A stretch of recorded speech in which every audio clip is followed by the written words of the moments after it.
Haleluya. Salam sejahtera bagi kita semua yang ada. Damai sejahtera sukacita Allah yang menguasai hati dan pikiran. Memberkati, menguasai hati dan pikiran kita. Kembali bersama dengan Gereja Pantai Kosta di Indonesia, Jemaat Villa Melati Mas, dalam menyapa saudara dimanapun saudara berada. Ayub pasal 1 ayatnya yang pertama. Kitab Ayub pasal 1 ayat yang pertama. Demikian, ada seorang laki-laki di tanah Uz bernama Ayub. Orang itu saleh dan jujur. Ia takut akan Allah dan menjauhi kejahatan. Ia mendapat 7 anak laki-laki dan 3 anak perempuan. Ia memiliki 7.000 ekor kambing domba, 3.000 ekor unta, 500 pasang lembu, 500 keledai betina, dan budak-budak dalam jumlah yang sangat besar. Sehingga orang itu adalah yang terkaya dari semua orang di sebelah timur. Anak-anak yang lelaki biasa mengadakan pesta di rumah mereka, masing-masing menurut giliran, dan ketiga saudara perempuan mereka diundang untuk makan dan minum bersama-sama mereka. Setiap kali apabila hari-hari pesta telah berlalu, Ayub memanggil mereka dan menguduskan mereka.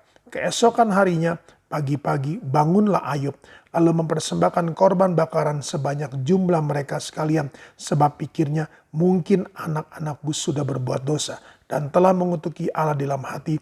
Demikianlah dilakukan Ayub senantiasa. Saudara yang kasih Tuhan, ayat 1 tertulis demikian. Ada seorang laki-laki di tanah Uz bernama Ayub. Orang itu saleh dan jujur. Ia takut akan Allah dan menjauhi kejahatan. Saudara yang kasih Tuhan, dia adalah seorang yang diberkati Tuhan dengan kekayaan dalam ayat yang ketiga, saudaraku, sehingga dikatakan orang itu adalah yang terkaya dari semua orang di sebelah timur, saudara kasih Tuhan.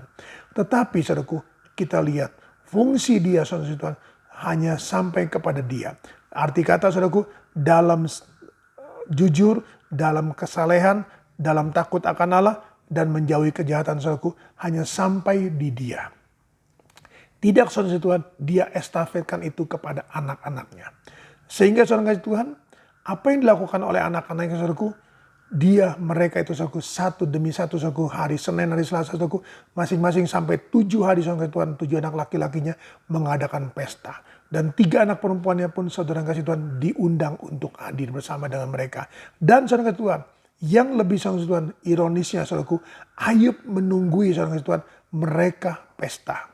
Ayub melihat, saudaraku, kelakuan mereka segala sesuatu, sehingga dia katakan mungkin dia telah berbuat dosa dan telah mengutuki Allah. Mari saudara Tuhan, kegagalan Ayub kita menjadi satu pelajaran buat kita, saudaraku, bahwa dalam hidup kita, saudara Tuhan, puji Tuhan, saudaraku, kalau kita saleh, kita jujur, saudara Tuhan, kita takut akan Allah dan kita menjauhi kejahatan, saudaraku. Tetapi itu tidak cukup, saudaraku. Karena apa? Karena kita memiliki, saudara Tuhan, tanggung jawab sebagai seorang imam, sebagai seorang ayah, sebagai kepala keluarga, saudaraku, sebagai seorang suami, saudara Tuhan.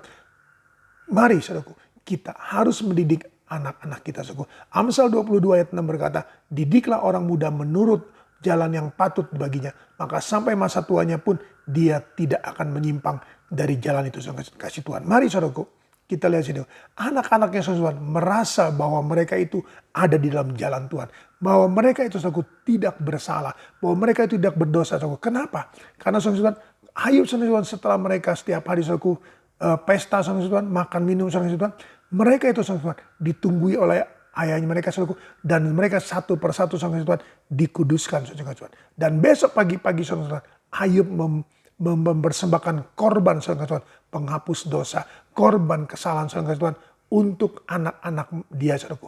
Mari, saudara kasih Tuhan, berkat Tuhan, saudaraku, bukan untuk, saudara Tuhan, membiarkan, saudara Tuhan, anak-anak kita dalam dosa.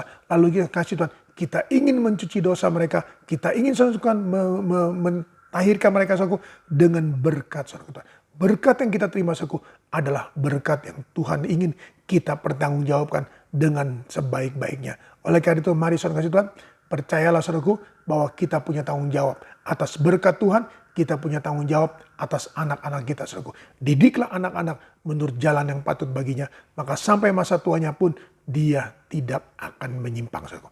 Ayub gagal, itulah sebabnya firman Allah datang pada kita. Jangan sampai, saudaraku, kita juga gagal mendidik anak-anak kita. Kita datang pada Tuhan dalam nama Yesus. Tuhan, kembali hamba-Mu datang padamu, berdoa dan menyerahkan seluruh kawanan domba dalam tangan-Mu. Tuhan, terima kasih Tuhan Yesus, Engkau ingatkan kami, Tuhan, bahwa Tuhan, berkat Tuhan harus kami pertanggungjawabkan. Dan juga anak-anak laki-laki Tuhan, anak-anak perempuan harus kami pertanggungjawabkan. Karena mereka adalah Tuhan, buah kandungan yang Tuhan percayakan kepada kami semua ada. Oleh karena Tuhan tolong kami agar kami Tuhan boleh mendidik anak-anak kami dalam takut akan Tuhan.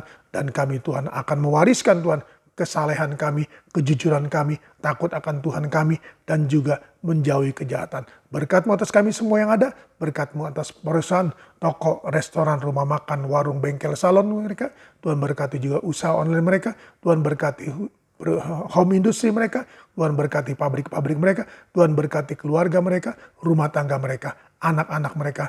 Nama Tuhan dipuji, diagungkan, dimuliakan. Terpujilah Engkau kala selama-lamanya.